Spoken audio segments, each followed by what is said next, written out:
अस्सलामु अलैकुम रहमतुल्लाहि व बरकातुहू। नहमदुहु व नुसल्ली अला रसूलिहिल करीम, अम्मा बाद। आज मैं आपके सामने हमजा रज़ी अल्लाह अन्हु के क़बूल इस्लाम के बारे में बताना चाहती हूँ। मोहतरम सामाईन अकरम, ये वाक़या 6 नबूवत का है। एक दिन आप सल्लल्लाहु अलैहि वसल्लम कोहे सफ़ा के पास थे। अबू जहल वहाँ से गुजरा, जो इस्लाम और आप सल्लल्लाहु अलैहि वसल्लम का दुश्मन था।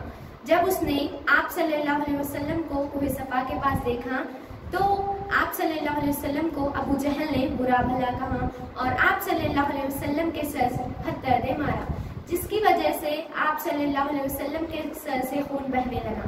आप सल्लल्लाहु अलैहि वसल्लम के चाचा हमजा बिन अब्दुल मुत्तलिब को मालूम हुआ तो उनके अंदर रिश्तेदारी का जोश भड़क उठा और हमजा रज़ी अल्लाह अन्हु ने अबू जहल को इस जोर से कमान मारी कि वो शदीद जख्मी हो गया।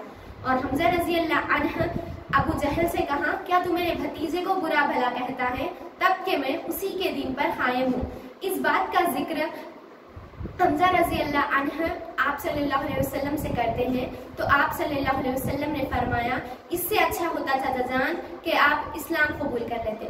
इसके बाद हमजा रज़ी अल्लाह अन्हु के सीने को इस्लाम के लिए खोल दिया जाता है और वो मुसलमान हो जाते हैं।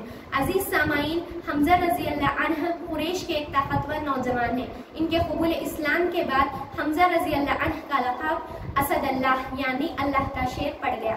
अजीज सामाईन, हमजा रज़ी अल्लाह अन्हु के कबूल इस्लाम के बाद इस्लाम को बहुत मदद पहुंची।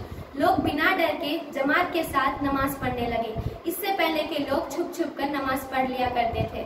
इसी के साथ मैं अपने तकरीर को मुकम्मल करती हूँ और आखिरी में अल्लाह ताला से दुआ करती हूँ कि अल्लाह ताला हम तमाम को इस्लामी तालीमात को समझ कर अपनाने वाले बनाए। आमीन सुम्मा आमीन। वाखिर अस्सलामु अलैकुम व रहमतुल्लाहि।